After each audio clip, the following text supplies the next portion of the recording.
Hi, Representative Robin Comey here. I'd love a chance to talk about 5002, the housing bill we passed, and I want to clarify some things I've heard being said and emails I've received. The first was no public hearings on multifamily housing. First, let's define middle housing development. Middle housing is more dense than single-family housing, but it's less dense than a typical multifamily apartment building, and the scale and the character is compatible with single-family neighborhoods like Branford has. In 5002, developments containing less than 9 units can be developed as of right for commercially zoned properties, which applies to the actual zoning and not the development or building itself. It's still subject to the site plan approval process, as well as any health and safety regulations that are adopted by our local municipality, Branford. Parking mandates. They are currently a roadblock, and it's a widely proven tool in Connecticut and across the country to help. The developer does not decide, and towns still have authority. Towns can deny projects for not having enough parking if they find that the lack of parking will result in a significant health or safety concern. Okay, discretionary funding prioritization. Here's the bottom line.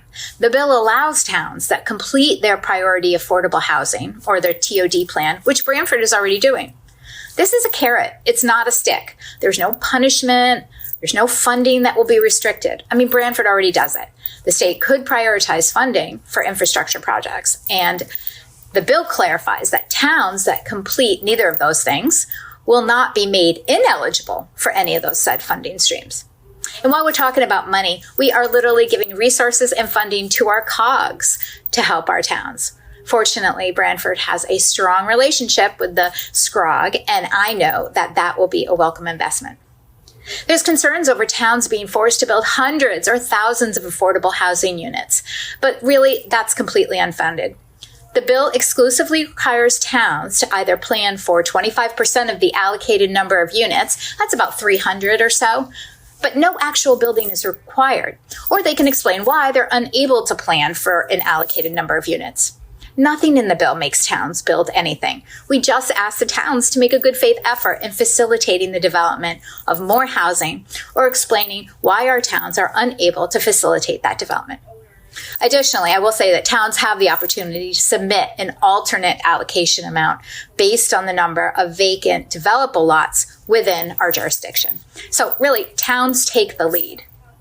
Commercial conversions. It was in the original bill, but both sides of the aisle had concerns with it, so it was struck. Protest petition. This bill changed the total land in an area impacted by a zoning change that is approved by our local boards from 20% to 50% of the lots in the area.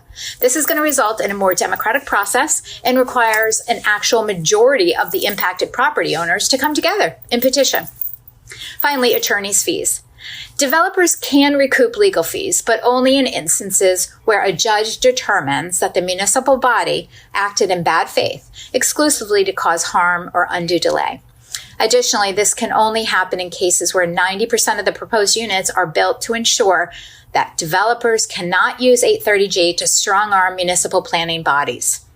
So, I may not love everything equally in this bill, but I believe it's going to help us confront the housing crisis for our seniors, for our single parents, for our disabled communities, for our students who want to stay in our communities or move back.